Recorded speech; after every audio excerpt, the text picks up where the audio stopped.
Max Kaiser, que está hoy aquí con nosotros. Y hoy nos va a regalar, me parece, una reflexión importantísima que abona y contribuye a lo que hemos venido trabajando el día de hoy y a lo que continuaremos trabajando el día de mañana, que tiene que ver con nuestros objetivos. Y entonces, bueno, yo no hago mayor introducción. Max, el piso es tuyo. Muchas gracias, Ale. Muchas gracias a todos en Grupo Educación. Hace año y medio, cuando la pandemia ya no era de 4 semanas, sino ya había pasado a 3 meses y 4 y así, de repente empecé a platicar con un gran amigo mío, Sabino Bastidas, que me dijo algo que alguna vez alguna maestra de la prepa me había dicho, que era: hay que regresar a los clásicos en este momento. Yo me acuerdo cuando estaba en prepa que me había dicho una maestra: hay que regresar a los clásicos. Yo la veía con cara de neta, vamos a leer a Shakespeare para entender el mundo de hoy. Y la verdad es que no lo entendía, ¿no? Y lo que me dijo Sabino fue: hay que leer a los estoicos. Y sí lo volteé a ver un poco como volteé a ver de chamaco a mi maestra de prepa, así con cara de: ¿neta? ¿A los estoicos? Estamos encerrados todos en nuestras casas. ¿Como para qué nos va a servir echarnos unas clases de filosofía? Yo tenía poca idea de qué eran los estoicos y qué hacían y a qué se dedicaban. Y yo pensé que era otra clase de filosofía griega antigua que me iba a servir de poco. Y ha sido toda una revelación para mí, y de verdad ha sido un camino muy interesante ir entendiendo qué hacían estos señores, cómo entendían la vida. Seguramente por haber estado encerrado en la pandemia fue mucho más profundo y mucho más tiempo el que tuve para ponerme a leer, a escuchar y a platicar con Sabino de todos estos cuates, ¿no? Resulta que son unos tipos que de pronto se sentaban a discutir de la vida abajo de una puerta en Roma que le llamaban la Estoa, y por eso son los estoicos. Y no eran de estos filósofos de túnicas blancas que discutían acerca de los grandes temas filosóficos. Eran cuates muy prácticos. Eran tan prácticos que varios de ellos acabaron siendo consultores, asesores de los grandes emperadores. Uno de ellos acabó siendo un emperador. Marco Aurelio era uno de los estoicos más famosos de la historia, que fue dejando varias reflexiones. Y de pronto, cuando me empecé a meter en este rollo de los estoicos, dije: yo creo que vale la pena diseñar alguna conferencia en torno a este tema. Y les iba a pedir que no aplaudieran antes porque la estoy estrenando con ustedes. Entonces mejor escúchenme primero y en una de esas sí jala. No, ha sido un camino muy bonito de sentarme con Grupo Educación a diseñar su sistema de integridad. Lo he dicho varias veces y lo confirmo: es el grupo más nerd que he tenido de todos. Y eso es un elogio. De verdad ha sido muy padre este camino de ir construyendo, de ir discutiendo, y me pareció una buena idea cerrar con esta charla. La pandemia nos ha puesto unos retos impresionantes como humanidad, como país, como familia, como personas. Nos alejó de muchas cosas que parecían normales y nos obligó a vernos hacia adentro, a convivir con nosotros, a entendernos a nosotros mismos. Y esto es un poco lo que los estoicos decían que había que hacer. Estos cuates tenían 4 categorías de virtudes para ser pleno y para ser feliz, para tener una vida próspera, para tener una vida que valiera la pena. Eso era lo que decían ellos. El chiste es que la vida valga la pena, ¿no? Lo padre de estos filósofos es que fueron dejando herencia en muchos otros.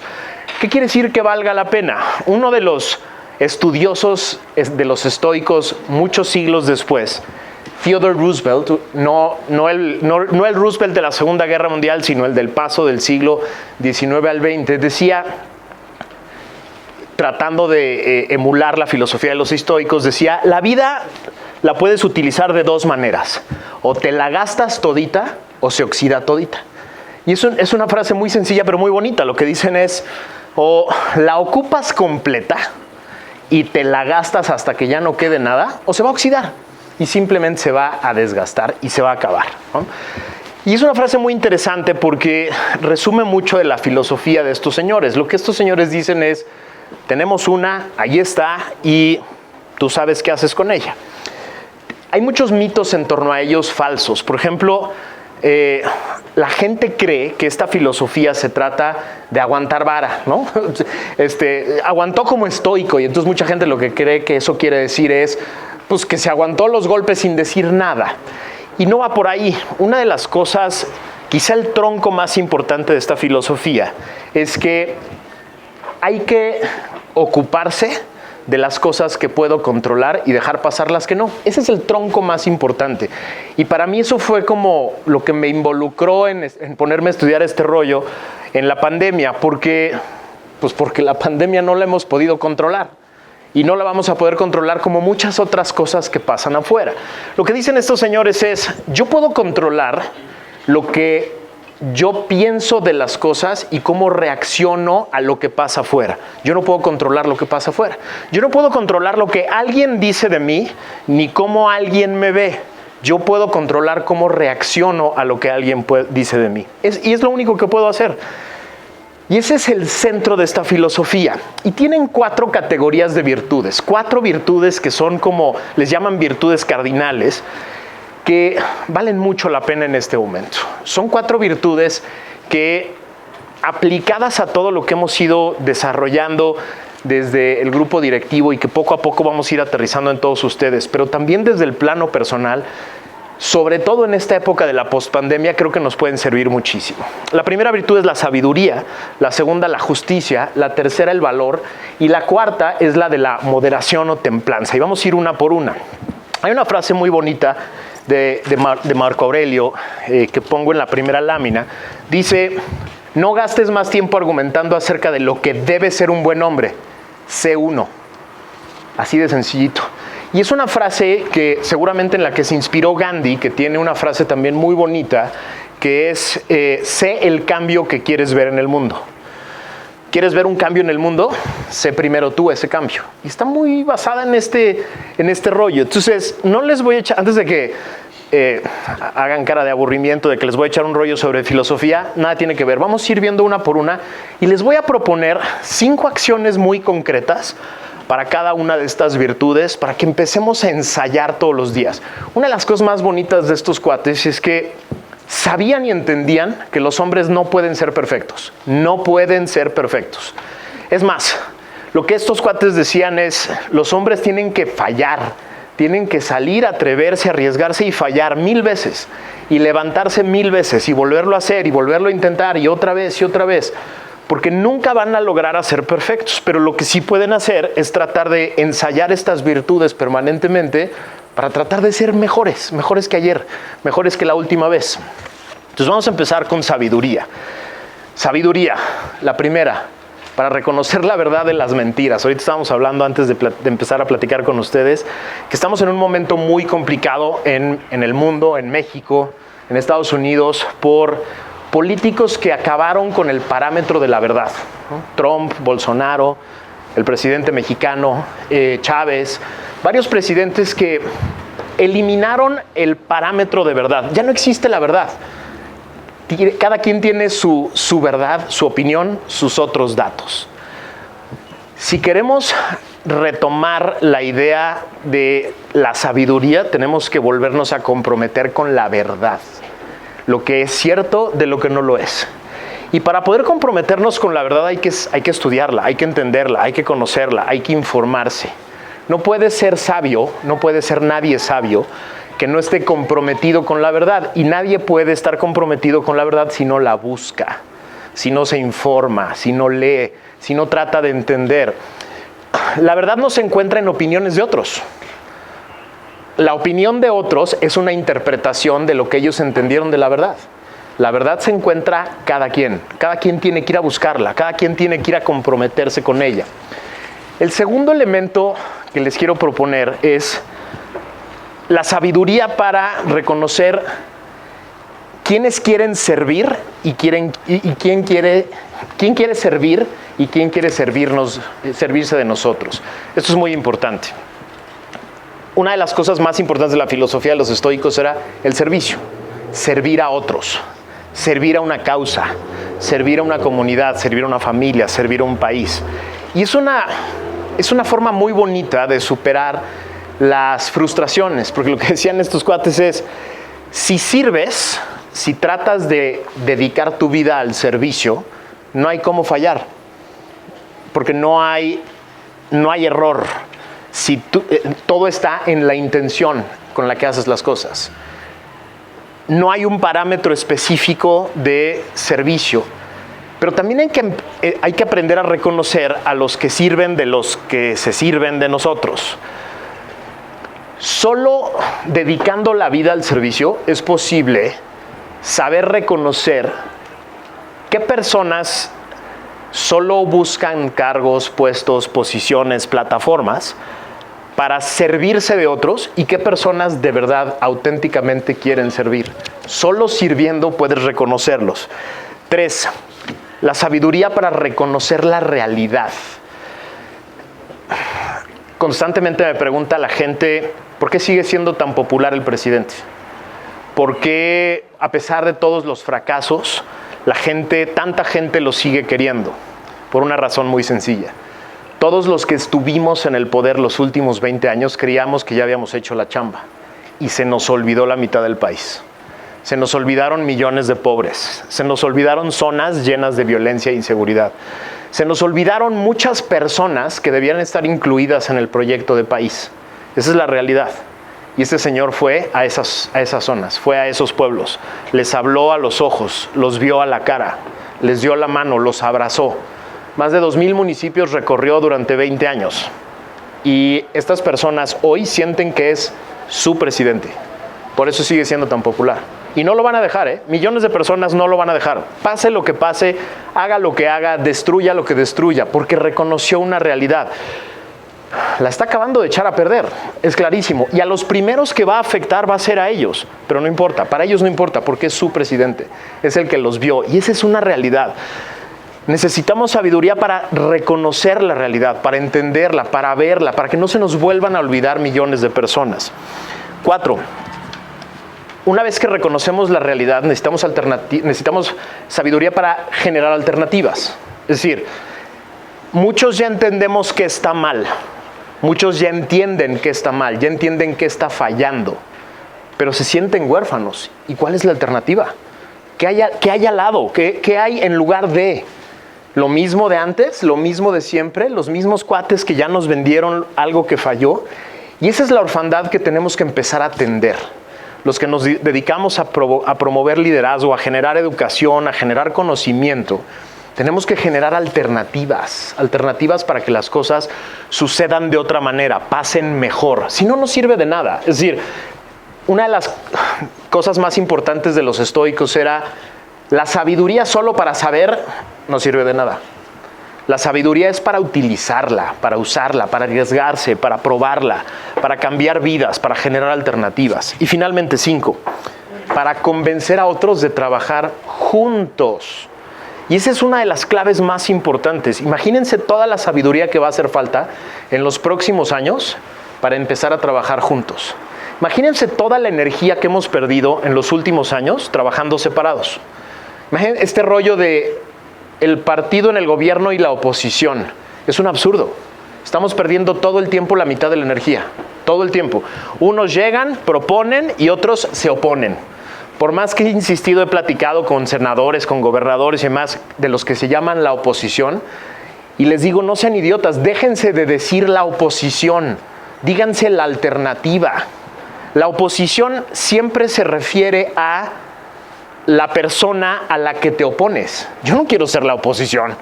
Yo no quiero estar siempre definido por en contra de quién estoy, a qué me opongo. Yo no quiero ser ese.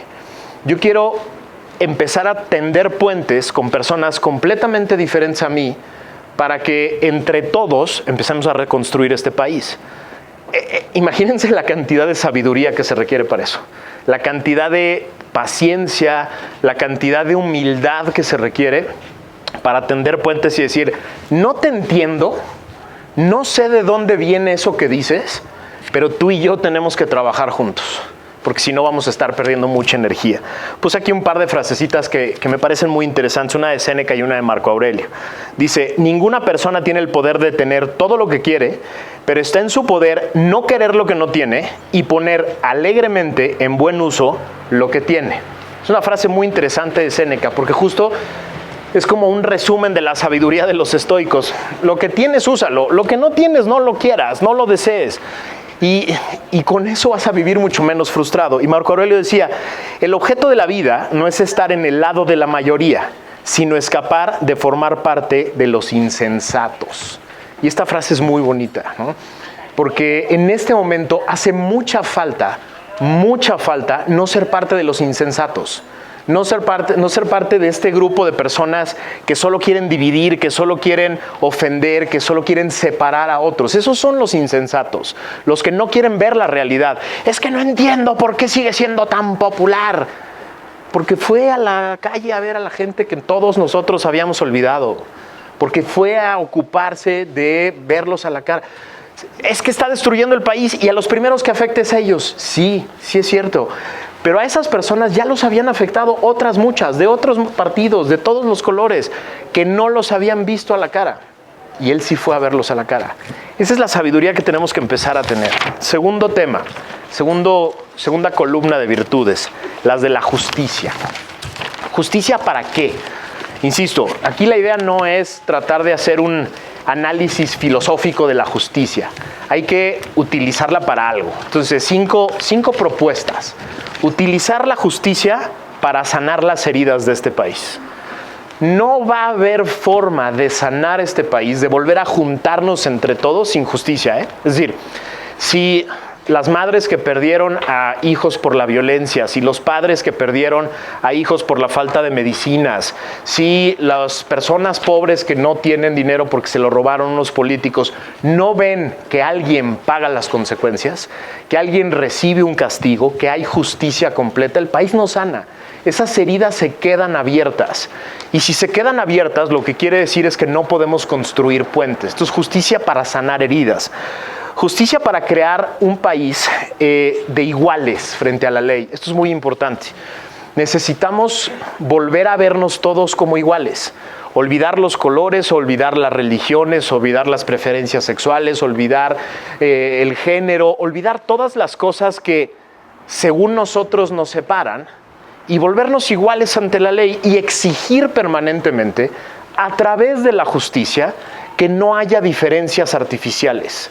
Eso sana un país. Cuando todas las personas se sienten incluidas en el proyecto de nación porque la ley los trata igual, el país empieza a sanar. ¿Ustedes creen hoy, por ejemplo, que un padre con un niño con cáncer que va al IMSS y no encuentra medicina se siente igual que ustedes? Esa persona se siente completamente diferente, se siente tratada diferente por el Estado.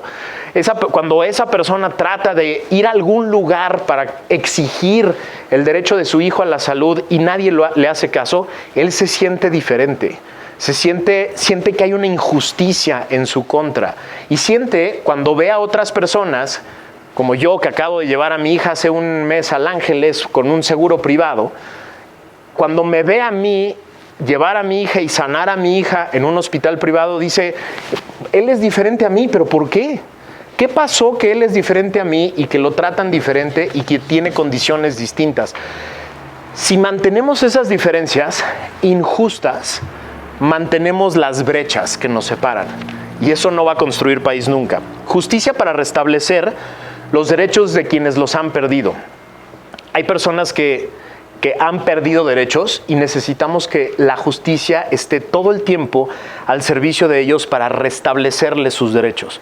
Personas que perdieron terrenos por una obra que se está haciendo en algún lugar, personas que perdieron su comunidad, personas que perdieron un familiar por la violencia, personas que perdieron a un familiar que está injustamente encarcelado y que nadie lo ha defendido.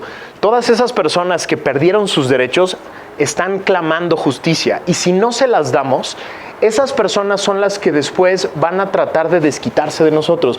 Sí es cierto, sí estamos gobernados hoy por un grupo de personas que tienen mucho resentimiento, se ve todo el tiempo, se les sale permanentemente.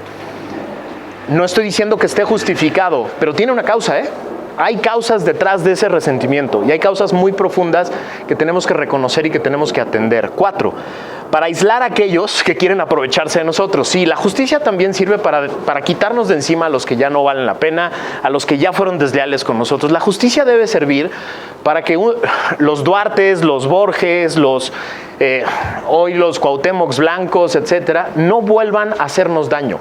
La justicia también tiene que servir para quitárnoslos de encima, que no vuelvan a ser servidores públicos, que acaben en la cárcel, que pierdan sus bienes. La justicia también debe servir para escoger quién sí se encarga del país y quién no. También sirve para eso. Y finalmente, para reconstruir puentes entre diferentes. Para eso sirve la justicia también. La justicia genera puentes entre, por ejemplo, un despacho que hace trabajo pro bono y que le ayuda a personas a conseguir un amparo, personas humildes a conseguir un amparo para sus hijos que no les quisieron poner una vacuna. En el momento en que un despacho de Polanco dedica su tiempo y su esfuerzo a conseguir amparos para personas que no tienen recursos, se crea un puente, Se crea un puente enorme porque esas personas se sienten atendidas por otras personas que tienen privilegios. Esos son los puentes que tenemos que empezar a tirar. Si empezamos a tirar esos puentes, empezamos a sanar heridas. Ahora, el valor, el coraje. Decían los estoicos, no sirve de nada ser muy sabio y buscar la justicia sin valor. El coraje, el valor era uno de sus elementos más importantes. Por eso es una mala concepción de los estoicos pensar que son personas que se dejaban. No, son personas que no reaccionaban de manera abrupta y tonta frente a una ofensa, pero tenían el valor para hacer lo que se tenía que hacer, ¿no? ¿Valor para qué? Para levantar la voz ante el abuso del poder. Ahorita justo estábamos platicando antes de entrar que a mi esposa no le gusta nada que yo ande dándole lata al presidente todos los días y que salga en la mañanera 5 veces en los últimos meses. Pero alguien tiene que hacerlo. Hay un proverbio judío, la vez pasada un amigo me decía, oye, cuando empiezas a citar proverbios quiere decir que ya estás viejito. Y sí, ya estoy medio grande, ya me sé demasiados. Pero bueno, hay un proverbio judío muy bonito que dice, si no eres tú, ¿quién? Si no es así, ¿cómo? Si no es hoy, ¿cuándo? Es así de fácil, ¿eh? Estamos hoy en un gran momento para levantar la voz. Y callarse es ser cómplice. Callarse de las injusticias, callarse de las violaciones a los derechos humanos, callarse de cuando vemos a alguien desposeído, es volverse cómplice. Es momento de levantar la voz. Es momento de sacudirse el miedo, de levantar la voz y de decir, yo quiero hacer las cosas diferentes. Lo he platicado mucho con Ale porque muchas empresas están haciendo la chamba de ser íntegros, de tener un sistema de compliance, pero no les gusta levantar la voz, no les gusta hacerlo público, no les gusta decírselo a otros, porque no les gusta ser visibles y no les gusta que el gobierno piense que van a tener un problema, ¿no?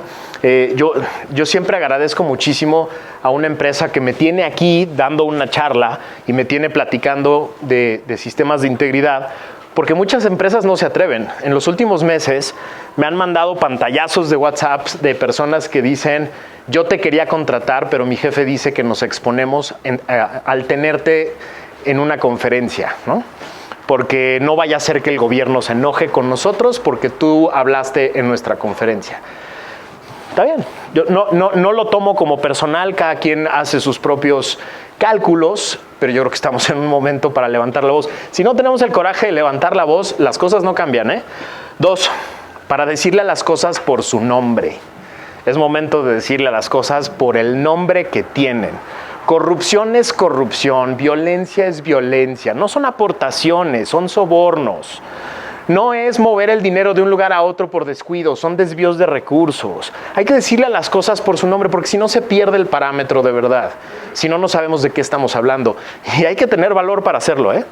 Hay que tener valor para decirle a las cosas por su nombre, para decir en público, ese señor es un corrupto. Decir eso no es fácil. Hay que tener valor para hacerlo. Pero si decimos, ese señor es un deshonesto, ya le bajamos 5 niveles. Y ya le regalamos una oportunidad que no debería de tener. Hay que tener el valor para decir las cosas por su nombre. 3, para decirle no al poderoso que quiere infundir miedo. No me voy a dejar. Oye, no, te quiero callar y te quiero espantar. No, pero yo no me voy a callar. Hay que tener el valor de decir que no. Pero también hay que tener el valor de decirle que no a un funcionario que quiere una lana para sacar un trámite. Hay que tener el valor de decirle que no a una persona que te va a atorar un permiso si no le das una lana. A una persona que ya te dijo que no te va a dar el contrato si no le das un trabajo a su hija. O si no le pones una empresa al hijo, ¿no? Son ejemplos que se me ocurren quién sabe de dónde. Hay que decir que no. Hay que tener el valor de decir, no, ¿tiene costos? Sí. Lo hemos platicado en estas reuniones para platicar del sistema de integridad de Grupo Educación. Tiene costo, no nos engañemos. Por eso hace falta valor. Decir que no puede tener un costo enorme. Si eres constructor, decir que no en la Ciudad de México a un soborno puede implicar un año, un mes de suspensión y puede costar una lana de abogados. Tiene un costo decir que no y por eso hace falta tener valor para decir que no. Pero si no decimos que no, nos volvemos parte del problema. Decir que sí por miedo te convierte en parte del problema. 4. Para reconocer errores y asumir la responsabilidad. Les pregunto algo, y es en serio. Piensen la última vez que escucharon a un político decir, yo tomé la mala decisión, échenme la culpa a mí. No se le echen a nadie más, fui yo. Piensen la última. Venga, 30 segundos. ¿Cuándo fue la última vez que escucharon a un político decir, yo fui, no volteen a ver a nadie más, fui yo? ¿No se acuerdan, verdad? Y esos son los que dirigen nuestro país. Son los que crean las leyes que cobran nuestros impuestos, los que nos dan seguridad, los que nos dan salud. Y siempre tienen un pretexto. Siempre tienen a alguien a quien culpar. No estoy hablando de partidos, de todos los partidos, de todos los grupos. Siempre tienen un pretexto. Siempre hay alguien a quien echarle la culpa. Una de las cosas más importantes de la filosofía de los estoicos era responder por. Yo fui, yo lo dije, yo lo hice, yo lo puse, yo lo instruí, yo lo dejé de hacer, porque también hay una responsabilidad en la omisión. Dejar de hacer también te hace responsable. Y entonces, hace falta tener mucho valor para responder. Hace falta tener mucho valor para levantar la mano y decir, la neta fui yo. Sí. Asumo la responsabilidad y las consecuencias que vengan con esa responsabilidad. Imagínense qué bonito sería de repente empezar a tener líderes políticos hoy que se asumieran no perfectos y que nos dijeran, no sé, eso que me estás preguntando no sé, pero lo voy a averiguar o me voy a auxiliar de alguien que sí sepa. Sí, tienes razón, me equivoqué, fui yo. ¿Se imaginan qué bonito escuchar hoy a un presidente decir, me equivoqué? La Guardia Nacional no tenía que haber sido militar y esa no era la apuesta, me equivoqué. ¿Me ayudan? ¿Se imaginan? ¿Se imaginan que este señor con la popularidad que tiene dijera una cosa así en una mañanera? ¿Saben qué? La neta me equivoqué. Y voy a convocar a todos los mexicanos que sepan de seguridad a que armemos un plan de seguridad para acabar con el narco. Yo estaría ahí puesto. Yo levantaría la mano y diría, yo quiero trabajar con usted. Pero no lo vamos a escuchar porque no tienen el valor de asumir la responsabilidad. Y finalmente, para enfrentar la incertidumbre y asumir riesgos, esto lo platicábamos en las sesiones, hace falta mucho valor para asumir riesgos ante un panorama tan incierto como el que estamos viviendo. Cuando quiero hacer una chamba de consultoría como la que estoy haciendo con Grupo Educación y me dicen, pero ¿me aseguras que esto? No, yo no te aseguro nada. ¿Pero me aseguras que con esto vamos a ganar más dinero? No. Yo te aseguro que esto va a ser un camino súper interesante y que te va a convertir en una mejor empresa. Pero no te aseguro nada más porque el mundo es incierto y hay que correr el riesgo de ser diferente. Y para correr riesgos hay que tener valor. Para cambiar las cosas hay que tener valor. Para ser una empresa distinta a las demás hay que tener valor. Para ser personas distintas y asumir riesgos hay que tener mucho valor. Hay un par de frases aquí que están... Es una frase de Séneca que es muy bonita que dice... Una gema no puede ser pulida sin fricción, ni un hombre perfeccionado sin pruebas. Otra dice, prefiero molestar con la verdad que complacer con adulaciones. Y la última, aquel que es valiente es libre, ¿no? Séneca Séneca era el más imperfecto de todos los estoicos. Fue asesor de Nerón. Así nada más se las pongo. O sea, así de malo fue en un principio su filosofía y su capacidad. Pero después se convirtió en una de las personas más relevantes en la filosofía griega. Los clásicos, me explicaba Sabino, no son clásicos porque un día la maestra de prepa dijo. No, son clásicos porque desde hace siglos la gente los sigue leyendo y sigue encontrando cosas que son verdad. Por eso son los clásicos. No son clásicos porque escriben bonito, o no son clásicos porque riman, o no son clásicos porque un día un consejo de los clásicos dijo ellos son. No, son personas que dejan este tipo de frases que un día las agarras y sirven. Un día las agarras y te resuenan. Un día te hacen sentido, ¿no? Finalmente, la moderación. Este es quizá uno de mis retos más importantes. Yo soy atascado, soy bronco, ¿no? Una de las virtudes más grandes de mi esposa es que es como mi freno de mano, ¿no? Todo el tiempo, desde que nos conocimos, tenemos 20 años de casados y 25 de novios. Ella siempre fue como, espérate, eso no, ahorita no lo digas, etcétera, ¿no? Una de las cosas que dicen los estoicos es que reaccionar a las cosas sin pensarlo es una mala idea, siempre es una mala idea. 2 pasitos para atrás, respirar 5 segundos y ver qué voy a contestar es una buena idea. De eso se trata la templanza, la moderación. Insisto, los estoicos no eran personas que se dejaban, eran personas inteligentes, que daban 2 pasitos para atrás y decían, a ver, me acabas de mentar la madre, ¿cómo voy a reaccionar? Respiro tranquilo y entonces evalúo qué puedo hacer respecto de lo que acabas de hacer conmigo. Y eso es mucho más interesante. ¿Moderación para qué? Para guardar silencio cuando no tienes nada bueno que decir. Hace falta mucha moderación y yo peco de falta de moderación en este sentido. Cuando no tienes nada bueno que decir, no lo digas. No lo digas. Hay una frase muy bonita que no sé a quién atribuírsela, pero es de un estudioso de los estoicos. Ya me acordé. Se la atribuyen a Abraham Lincoln. No sé si sea de Abraham Lincoln, pero decía Lincoln, prefiero quedarme callado y parecer estúpido que hablar y confirmárselos a todos. Esa frase le queda a cierta persona que habla hoy todos los días 2 horas en la mañana, ¿no? Es mejor quedarse callado y parecer un estúpido que decir una estupidez y confirmarle a todos, sí es un estúpido, ¿no? Hace falta moderación para eso, hace falta respirar 3 veces, ¿no? Hay veces que estamos en una charla, en una plática y sin estar escuchando al de enfrente ya quiero decir algo, ya quiero contestarle, ya quiero rebatirle, 3 pasitos para atrás, respirar, moderación. Si no tengo algo bueno, productivo, algo que sirva que decir en la conversación, mejor no lo decimos. 2, para tomar una pausa antes de responder un ataque. La pausa te da la posibilidad de no responder con el estómago y te da la posibilidad de evaluar adecuadamente si vale la pena responder. Eso es lo que hace la pausa. Inténtenlo, de verdad inténtenlo.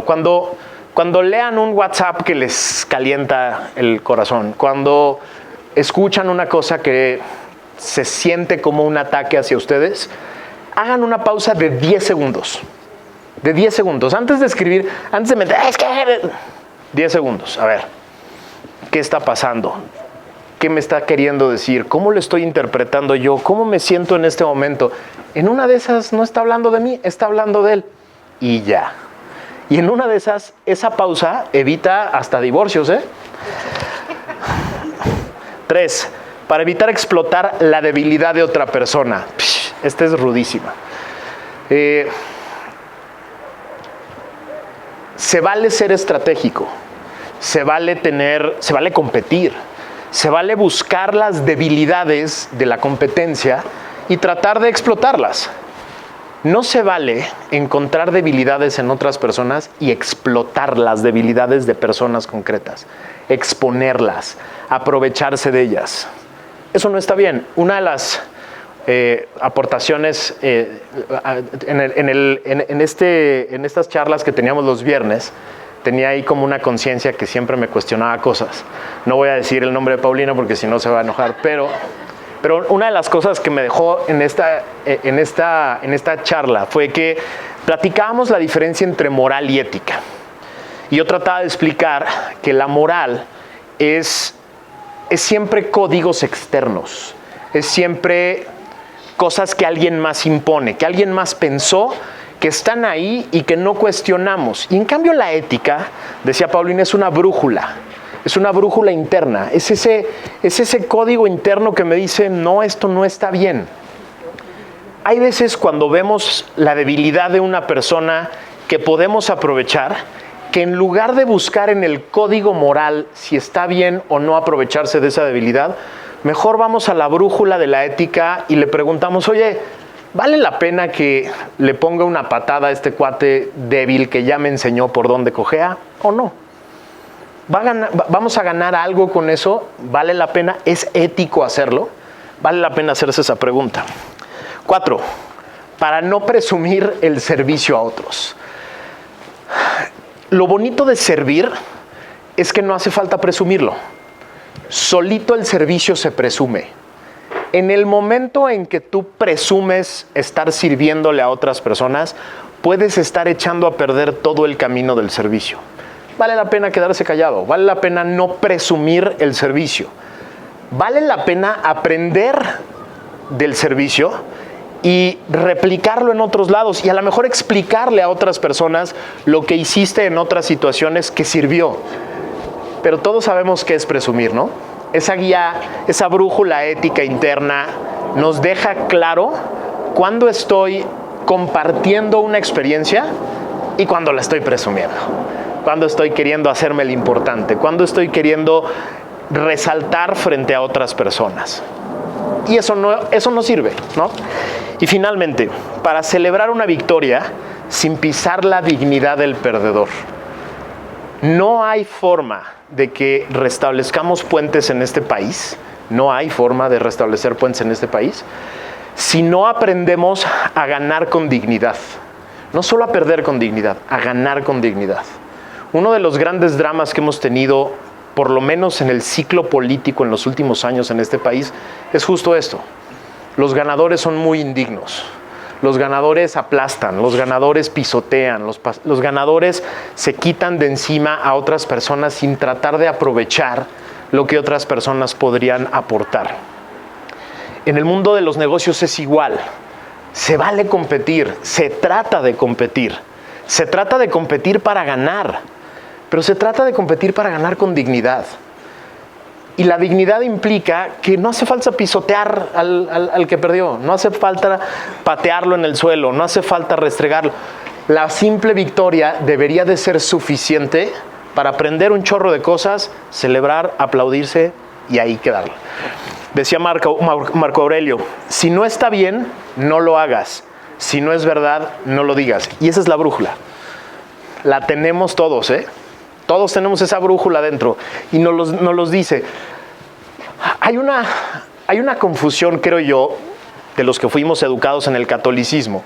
Tomás de Aquino decía que la conciencia era esa que decía que está bien y que no. Y yo creo que ahí nos metió a los católicos en muchos rollos, porque muchas veces no es la conciencia, muchas veces es el ego, ¿no?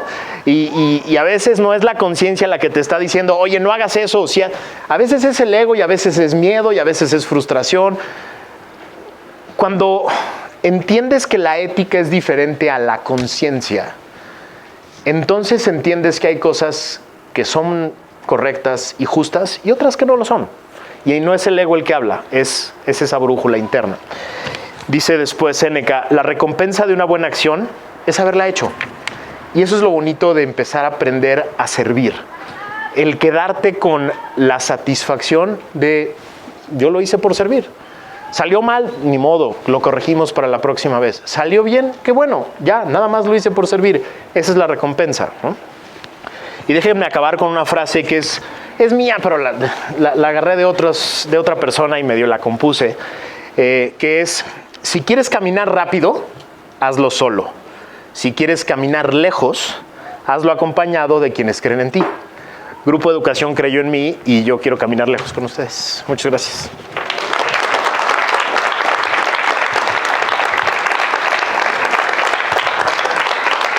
Y pues quedé con Ale que íbamos a tener un ratito de preguntas, respuestas, quejas, y que pudiéramos tener un diálogo con respecto de estos temas o de lo que ustedes quieran.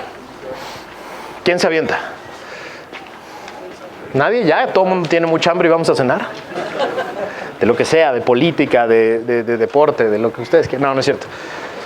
Por favor. Es de política. Sé que estás metido en el tema. Ahora con las famosas votaciones para la revocación de mandatos, como que hay dos vertientes, ¿no? Una Sí. es que es un teatro armado por López Obrador y por eso tiene interés ver que se haga. Y por el otro lado, pues vamos a decir, hay Frena, ¿no? Que dice, pues sí, vamos a echarlo para afuera, que creo que sería un sentimiento de muchos, pues también, ¿no? El quererlo echar. ¿Cuál es tu opinión y recomendación? Qué bueno que me haces esa pregunta, muchas gracias. A ver, primero, sí, la pregunta fue que qué opino de la revocación. O sea que hay varias posturas en México en este momento, personas que dicen hay que aprovecharla para sacarlo a patadas, otros que decimos es una pésima idea por muchos. ¿Cuál es mi idea en torno al tema? Y tengo varios elementos de por qué es una pésima idea. Primero, y el más importante para mí de todos, 2018 hubo una elección legítima, gigantesca, con mucha participación, en la que 30 millones escogieron a una persona para 6 años. La Constitución tiene mecanismos para deshacerse, difíciles, pero para deshacerse de esa persona si traiciona a la patria o comete delitos graves del fuero común. Fuera de eso, me parece una pésima idea meter un mecanismo que se llama la revocación, porque entonces parecería que la elección del 2018 no fue válida o no fue completa. Primer argumento. Segundo argumento. El partido que la promovió y la llevó a la Constitución perdió una batalla constitucional. Ellos querían que el mecanismo se llamara de ratificación, ¿no? Y que se hiciera el mismo día que la elección intermedia, o sea, el año pasado. Perdieron esas dos batallas y se llama revocación y tenía que ser un año después. Hicieron un berrinche enorme, porque lo que ellos querían es que el presidente estuviera otra vez en las urnas y pudiera, con la popularidad que tiene, arrear a la gente. Pero querían otra cosa. Lo que querían era un mecanismo para que con esa misma popularidad pudieran deshacerse de gobernadores y presidentes municipales incómodos, ¿no? Es decir, generar un precedente para que una elección válida de un gobernador la pudieran tumbar vía un proceso de revocación como esto. Tercer elemento, hicieron todos los delitos que pudieron para convocarla. Todos los que pudieron. De entrada, imagínate, de las 11 millones de firmas que entregaron, el 25% son falsas. El 25% son de personas que no dieron su aval para que fueran utilizadas. Eso es un delito. Son 2.5 millones de delitos. El artículo 409 del Código Penal Federal dice que falsificar o malutilizar la credencial de elector de una persona es un delito federal. No solo eso, lo convocó, se llama proceso de revocación. La idea es que lo convoca quien está en contra del presidente. Lo convocó el presidente y el partido en el poder. Cuesta 4,000 millones de pesos. Fueron 22,000 personas promotoras. ¿De dónde salió la lana? Fue una organización oscura que nadie conoce y que nadie sabe de dónde sacó el dinero. Y lo peor de todo, es una trampa para el INE. ¿Por qué? Todo esto lo hicieron para que el INE tuviera que señalar las faltas, que acusar al partido. Les quitaron el presupuesto y entonces lo tienen que hacer menos. ¿Para qué? Para darle la oportunidad al presidente y al partido de decir, el INE está en contra de Morena, para preparar el camino para lo que viene. El INE está en contra de Morena y entonces queremos una reforma. Entonces va a venir el proceso en abril y va a ser un fracaso. Va a haber muy poquita gente participando. Va a ganar 95-5, ¿no? De que se quede. Y ya. Y vamos a haber gastado un dineral. Pero lo va a utilizar para tratar de decirle a la gente, el INE está en mi contra. El INE está en contra de Morena. Y eso es lo que tenemos que evitar. La gente me dice, oye, pero si ya está, y si el INE ya lo hizo, y si ya va a gastar, hay que ir. No, yo lo que digo es, hay que dejar que sea un proceso ilegítimo. ¿Qué quiere decir esto? Que sea un triunfo contra nadie, ¿no? Si mañana el Real Madrid juega en el Camp Nou contra Barcelona, pero Barcelona no se presenta, y el Real Madrid mete 500 goles, nadie le va a decir nadie le va a ayudar al Real Madrid a festejar los 500 goles. O sea, es una farsa, ¿no? Es igual. Es igualito. Ya lo organizaron, ya se va a hacer, van a ir a votar ellos, van a ganar y ya. Y entonces no ayudamos a la división del país, ¿no? Si le hacemos caso a los Ferrices de Cones y a los Lozanos de este país, a los Frenas de este país, lo único que quieren ellos es seguir provocando esa división que no nos ayuda a nada. Lo que necesitamos es un INE fuerte, sólido, permanente, que siga hacia adelante organizando elecciones, que son las que nos sirven, ¿no? Eso es lo que creo. ¿Quién más se anima? Venga, Pau. Max, ¿por qué? O sea, ya hemos platicado mucho esta parte de que desde la perspectiva que tengo, no hay gobierno que alcance del color que sea para atacar las necesidades que hoy en día existen en este país, ¿no? Entonces, creo fervientemente que las empresas y las organizaciones de la sociedad civil se tienen que juntar y hacer un frente común para sopesar las vastas necesidades que existen en este país. Absolutamente. Tenemos clarísimo que el presidente está peleadísimo con la IP. Sí. Pero ¿por qué está tan peleado con las organizaciones de la sociedad civil? Porque él quiere ser el héroe él quiere ser el que da, él quiere ser el que entrega, él quiere ser el que rescata. Le chocan, no solo, es muy vocal contra mexicanos, contra la corrupción, pero le quitó dinero a las de derechos humanos, a las de pobreza, a las de medicinas, a las de madres solteras, a las de madres golpeadas, porque el populismo autoritario solo vive de ser el que rescata, el que da, el que entrega.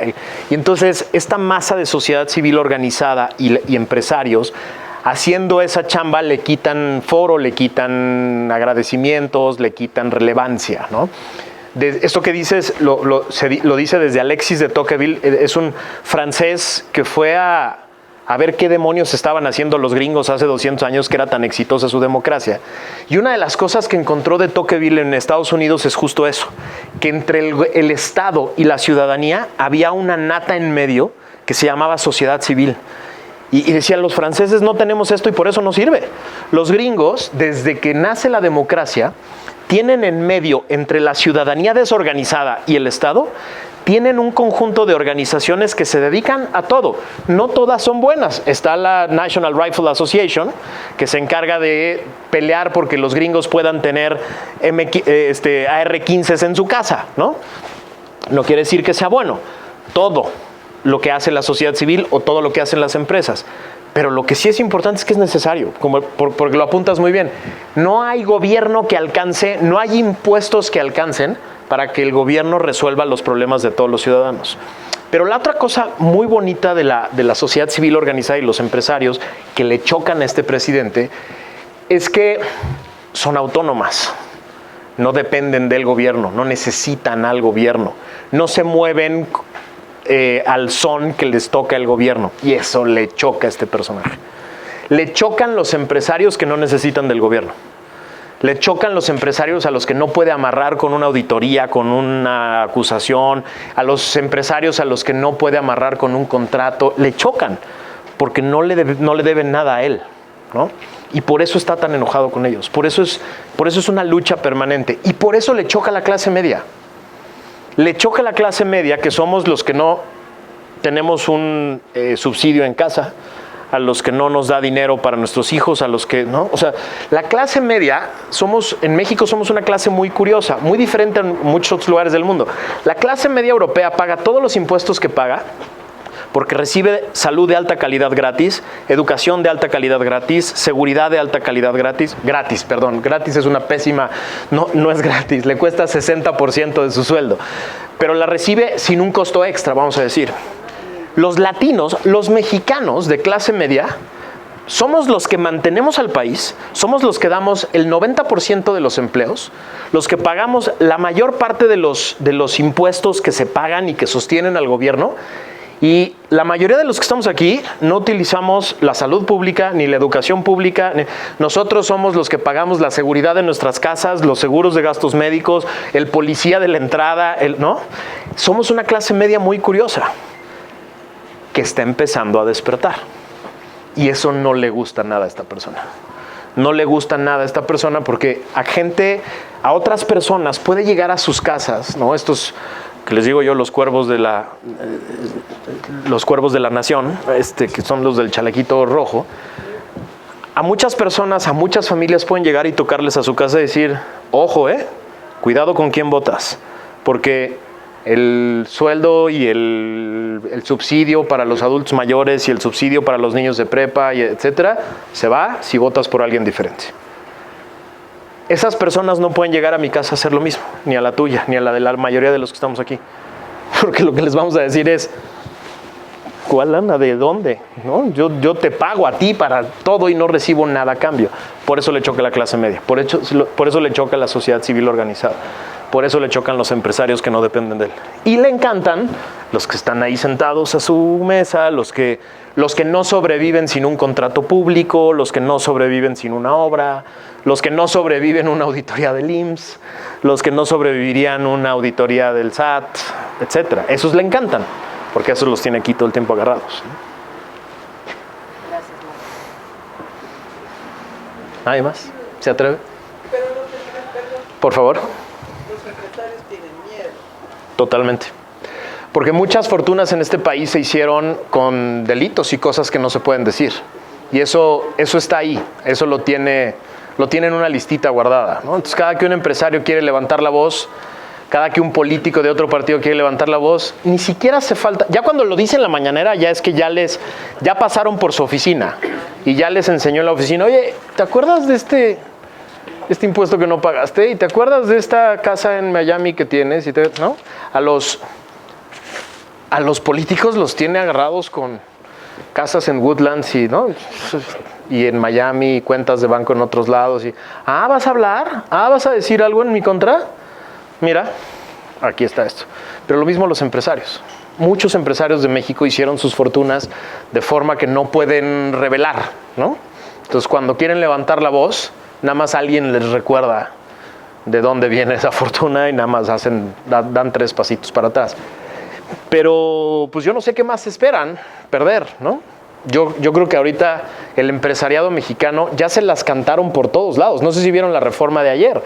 La reforma de ayer quita un candado nuevo a la UIF, a la Unidad de Inteligencia Financiera, que ahora te puede congelar las cuentas sin juicio, solo por decirlo. Solo por decir, oye, ese cuate es sospechoso y tiene un procedimiento abierto penal, congélele las cuentas. Imagínense eso. Ayer pasó esa reforma en la Cámara de Diputados, mientras todos andábamos hablando del Junior Gate y de la casa de Houston y demás, ayer en la Cámara de Diputados nos metieron ese golazo. Eso es para amedrentar a empresarios. Lo mismo la reforma del año pasado, la reforma penal, que implica que genera prisión preventiva para delitos fiscales y los hace, cuando participó el contador y el abogado, lo hacen delincuencia organizada. Y entonces por un delito fiscal, un empresario le dicen, oye, pues vas a acabar en la cárcel, y tu esposa también, porque ya vi que firmó. Y eso los tiene callados, guardados y demás. Pero no se han dado cuenta los empresarios del poder que tienen si se juntan, si empiezan a hacer cosas de manera organizada, ¿no? Empiezan a utilizar al sistema penal y al sistema legal para contestar, ¿no? Pero tienen mucho miedo. Ya se les debería de empezar a quitar, ¿no? A ver, una pregunta. Entonces, Sí. ¿el Consejo Empresarial es decorativo? Es un monstruo bien complicado. Que si el Consejo Coordinador Empresarial es decorativo. Sí y no. Los ricos más ricos de México están ahí, igual el Consejo Mexicano de Negocios. Hablan fuerte cuando pueden, pero cuando les dan un manotazo en la mesa, porque hay muchos intereses involucrados, ¿no? Y son empresarios que tienen mucho que perder con una decisión de COFEPRIS, mucho que perder con una mala decisión del SAT, mucho que perder con un cambio en la regulación energética, y entonces les cuesta mucho trabajo levantar la voz. Pero, por ejemplo, por lo menos durante toda la etapa de Gustavo de Hoyos en Coparmex, Coparmex era diferente, porque Coparmex representa al 90% de las empresas pequeñas, medianas y grandes que no son las grandototas. Y entonces ahí los intereses son diferentes. Ahí sí había y hay todavía la posibilidad de levantar la voz y decir, oiga, no, eso no. Y ahorita Coparmex está dando una batalla gigantesca en contra de la reforma energética, ¿no? Por ejemplo, una batalla gigantesca en contra de reformas al INE, etcétera. Entonces, tiene de todo, ¿no? Tiene de todo. Oye, y bueno, por mi parte, la última. ¿Cómo no es que, bueno, yo sí, en educación? Yo sí creo que estamos en el peor momento de la historia de este país. A ver, me invitaron a decir la neta y le digo, en este momento hay una delincuente dirigiendo la Secretaría de Educación Pública, así, una delincuente, confesa y además sentenciada. Delfina Gómez fue sentenciada por el Tribunal Electoral, probado está que le robaba el 10% de su sueldo a los 600 empleados del municipio de Texcoco. Eso es extorsión y eso es robo. Y está probado. Y están probados 3 millones de pesos, pero son más de 15 en realidad. Los otros 12, 11 millones los hacían en efectivo. Por ejemplo, la gente tenía que ir a sacar su dinero en efectivo y lo tenían que entregar al partido en efectivo. Entonces no hay un registro, pero son 15 millones en 3 años. Y ella es la que está dirigiendo la educación pública en México. Pero no se acaba ahí. Tenemos, por ejemplo, al señor Marx Arriaga, ¿no? Generando el material educativo de la SEP, que es una persona con un profundo resentimiento porque nunca lo incluyeron en discusiones anteriores, ¿no? Él estudió un doctorado y entonces él decía que era un experto en educación y nunca nadie lo incluyó en las discusiones y hoy quiere quitar las palabras neoliberales de los libros de texto. O sea, es como utilizar la educación para meter todo ese resentimiento. Pero si esto no fuera suficiente, este gobierno le entregó a los 2 sindicatos la educación pública, abiertamente. Porque los dos, o sea, para pacificar a estos 2 sindicatos, a la CENTE y al CENTE, para pacificarlos y llevar sus votos al movimiento, les dijo, pues ustedes se encargan. ¿Qué quieren? ¿Echar abajo la reforma educativa? Va. Y fue lo primero que hizo este gobierno cuando llegó al poder. Con la fuerza que tenía, destruyó la reforma educativa, que muchos decían era solo una reforma laboral. Bueno, pues era un buen inicio, porque era el intento de profesionalizar al magisterio y premiar a los que hicieran bien su chamba e irte deshaciendo de los aviadores, ¿no? Bueno, esa la echaron abajo y le dejaron al sindicato, le dejaron vía libre en quién ocupa los cargos directivos, vía libre en cómo se determinan los sueldos, vía libre en todo el tema de la capacitación. Capacítate o no, es tu rollo, tú sabes. Y entonces lo que está pasando hoy en este país es que los que tenemos la posibilidad de pagar a nuestros hijos una educación privada, estamos generando una brecha gigantesca respecto de los niños que están en la educación pública. Una brecha que se abre desde el año 5 de edad. Al año 5, los hijos de educación privada y los hijos de educación pública empiezan a generar una brecha que no van a lograr tapar nunca, ¿no? Cuando trabajaba en el IMCO hicimos un estudio, el área de educación hizo un estudio muy bonito y logró encontrar que el inglés era el gran determinante, no los títulos nobiliarios ni los doctorados, el inglés, bien hablado, era el determinante para ganar promedio 20,000 pesos o 50,000, ¿no? El inglés. Y entonces el inglés es mucho más importante que tener una maestría, un doctorado, etc. ¿Qué pasó cuando a los maestros les quisieron imponer el idioma inglés para capacitarlos y que luego lo enseñaran en la educación pública? Armaron un bloqueo, se eliminó de la reforma y entonces hoy el inglés no existe en la educación pública. El determinante más importante para el futuro profesional de un niño, de un joven, ¿no? En ese estado estamos en la educación. Entonces, lo que necesitamos para el futuro, para las próximas elecciones, es que quien quiera generar una alternativa, le tenemos que exigir un programa de educación completo, una reforma educativa completa, de la educación pública.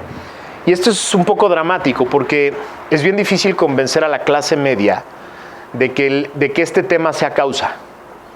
Porque lo que la clase media dice, tanto la salud como la educación, la clase media dice, yo ni la uso. A mí nada más me la cobran y yo ni la uso. Entonces, ¿por qué sería mi causa? Mis hijos van al colegio alemán y cuando se enferma mi hija con seguro privado la llevo a un hospital privado. ¿Por qué sería mi causa? Dicen muchas personas de clase media. Y es bien difícil convencerlas. La única manera de convencer a esa gente es decirle, a ver, te voy a explicar por qué. Si seguimos generando estas brechas sociales entre nosotros y ellos, este país no sana nunca, ¿eh? Si seguimos viéndolos como ellos, este país no sana nunca.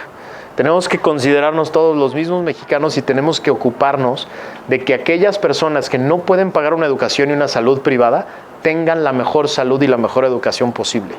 Es la única manera de salvar estas brechas y esa debería de ser causa de todos nosotros, aunque no la utilicemos, ¿no? Pero sí creo que estamos en el peor momento en décadas en la educación pública.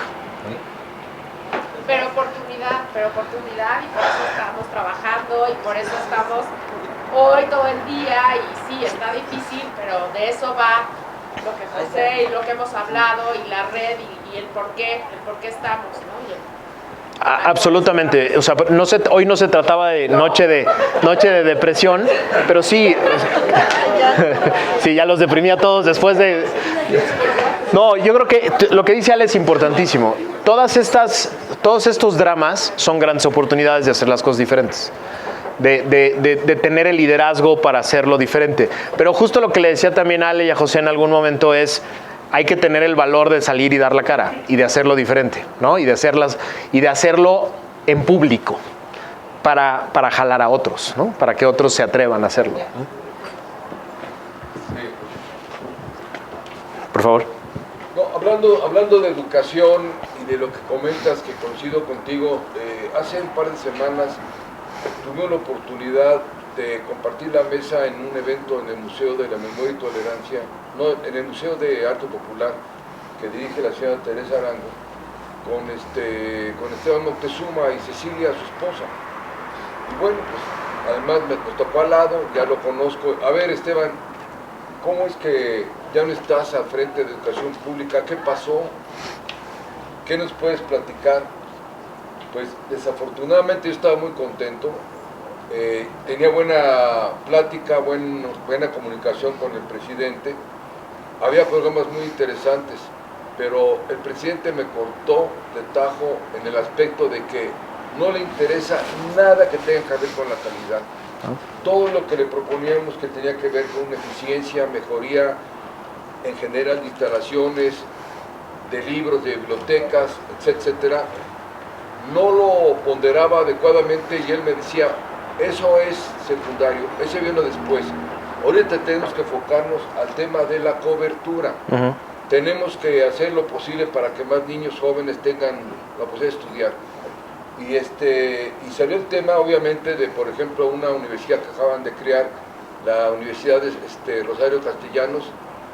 Lo hicieron para 2,000 alumnos, tienen escasamente 300 alumnos y las preparatorias que hicieron, o sea, el gobierno ha fracasado, por lo menos en las ideas del presidente, cuando quiere tener una cobertura pudiendo apoyarse en instituciones privadas que pueden recibir más alumnos con becas, etcétera.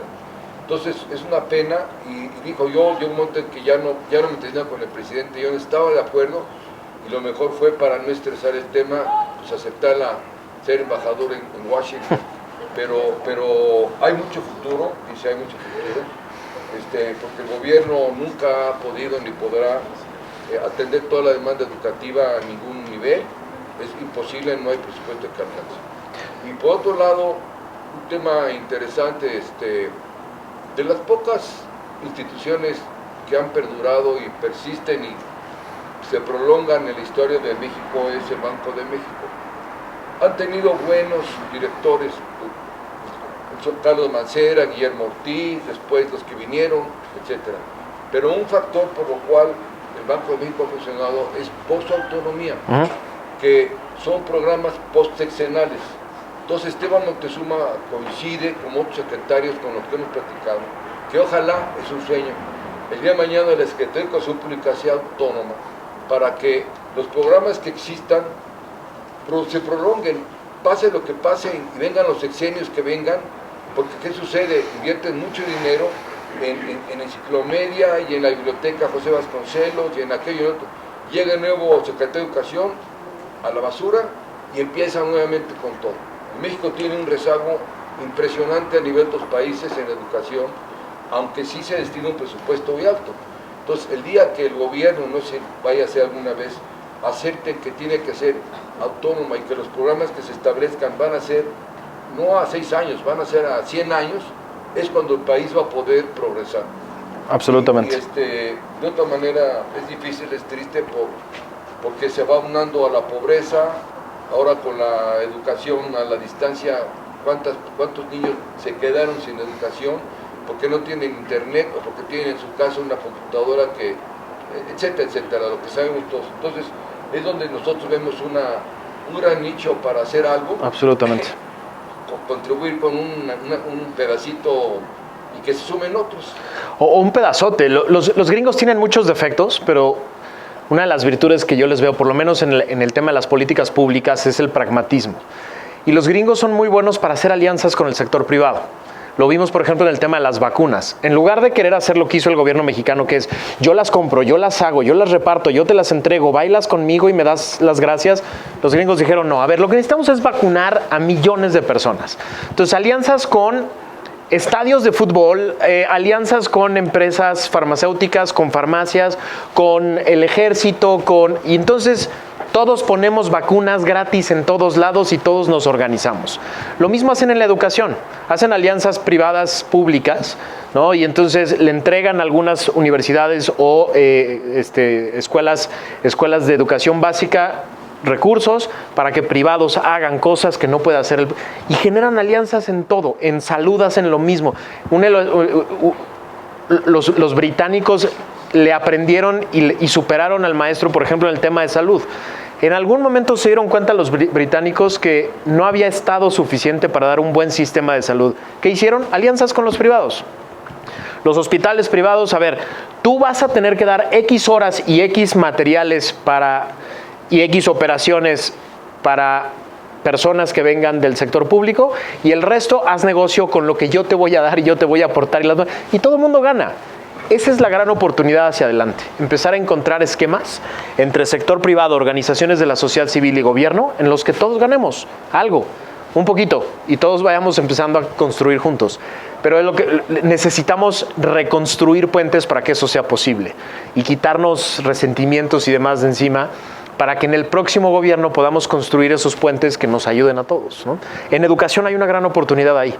En educación de todos los niveles hay una gran oportunidad para decirle al gobierno, a ver, tú no puedes, solito no puedes. Aquí tenemos un chorro de herramientas y yo necesito apoyo en esto y esto y esto y yo te doy, y yo te hago, y entonces tendríamos un país muy diferente, ¿no? Pero sí, yo creo que ahí está la gran oportunidad, que ya no veo que vaya a tomarse en este sexenio, ¿no? Y tenemos 3 años para construirla, y en esto estamos, qué bueno. Para construirla y para exigírsela a las alternativas, no a la oposición, a los que quieran ser alternativa. Y decirles, oye, yo tengo esto, te propongo en educación que hagamos esto juntos, proponlo y voto por ti.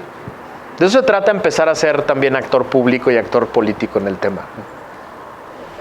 ¿Alguien más? ¿No? Si hay tiempo, porque tienes un buen punto de vista. Lo que a todos nos preocupa, obviamente, después del alimento, salud, es claro, educación, pero es la seguridad. Yo he notado algo que está pasando en México que no tiene lógica.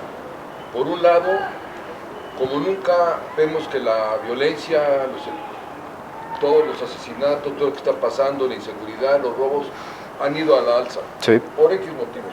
Pero a la vez, en contraste, nunca había habido tanto apoyo al ejército, a la armada, nunca ha habido tanto empoderamiento, nunca ha habido tanto presupuesto. Entonces, como que adquieres unas situaciones tan fuertes cuando no están dando resultados. Uh-huh. Y que esté utilizando a los soldados para repartir regalos del Día del Niño o para hacer promoción para su partido, etcétera. Porque al final del día son instituciones muy respetables que le deben un respeto total y absoluto al jefe máximo de las Fuerzas Armadas, que es el presidente en turno.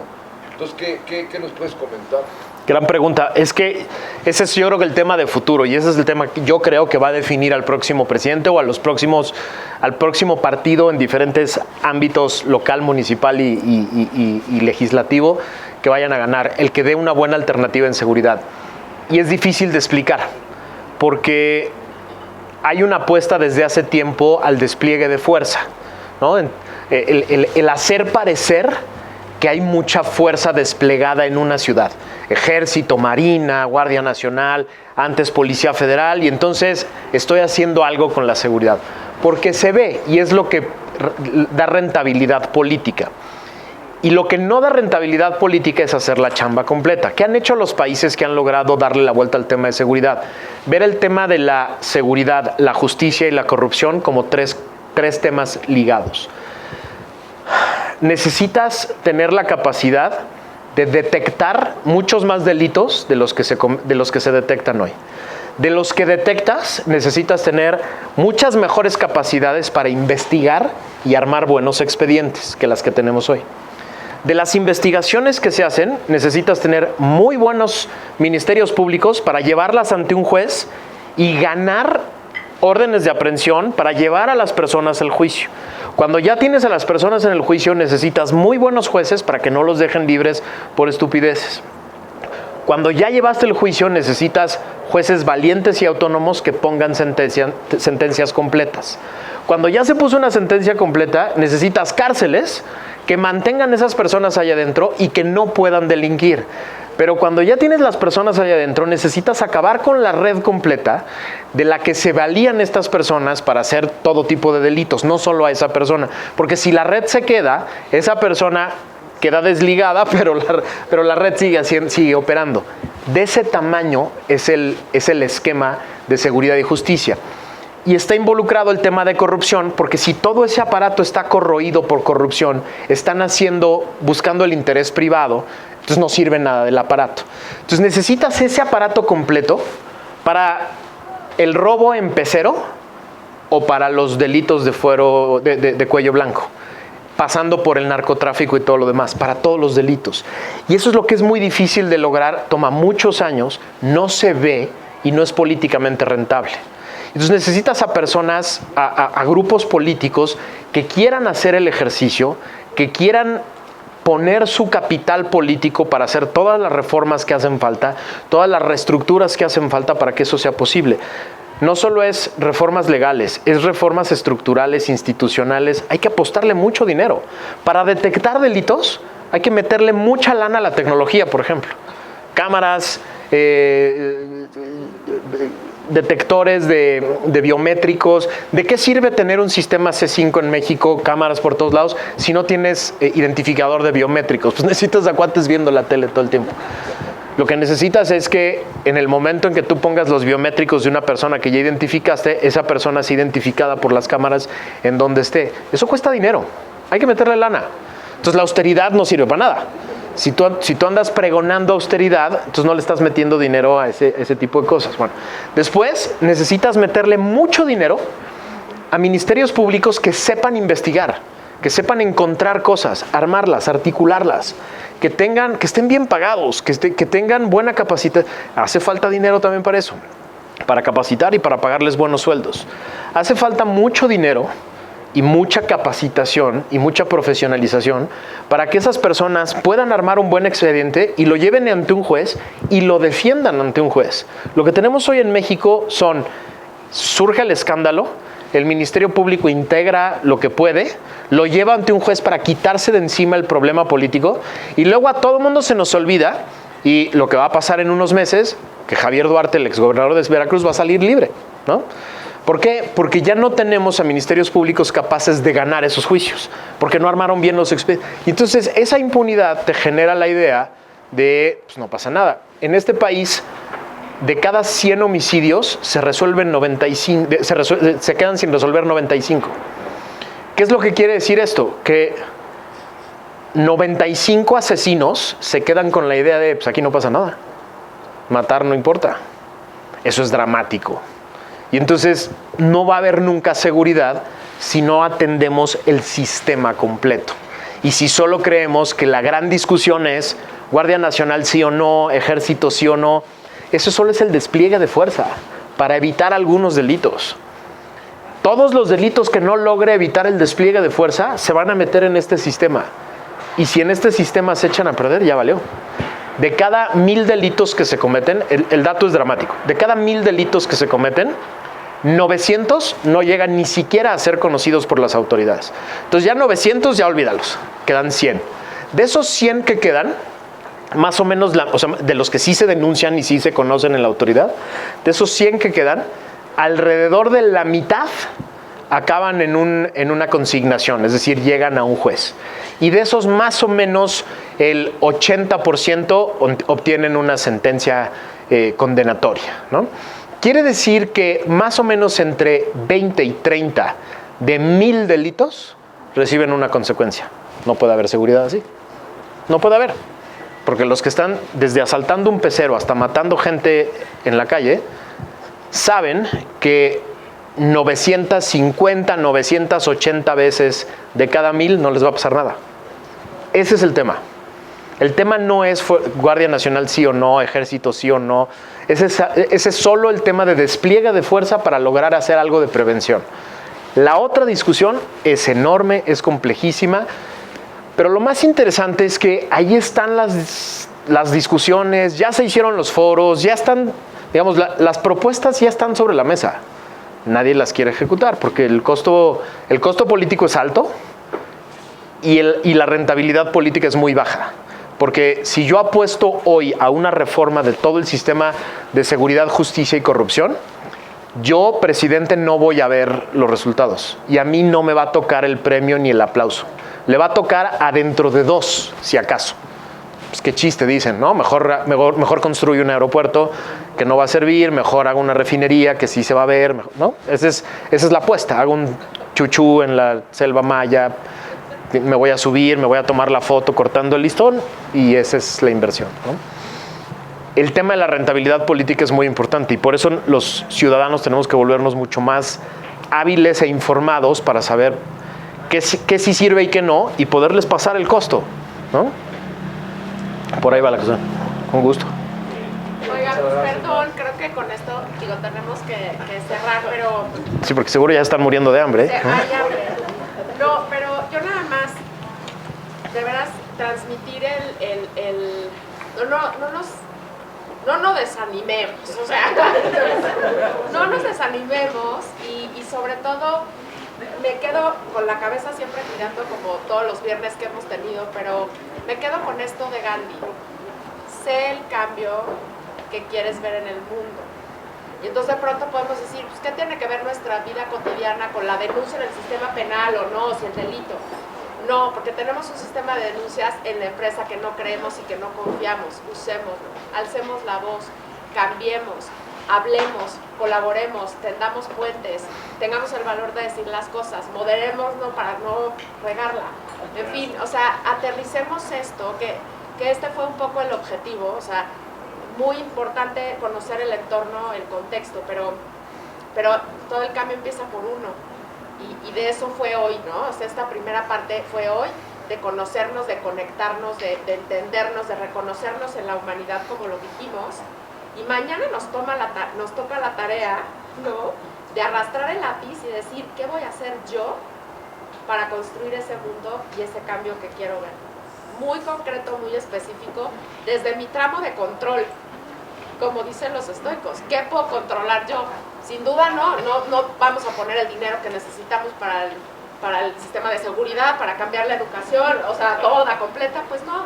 Pero podemos hacer mucho con pequeñas cosas. Entonces, gracias otra vez siempre. Gracias por el camino andado y por lo que viene. Y pues buen provecho a todos. Buen provecho, muchas gracias.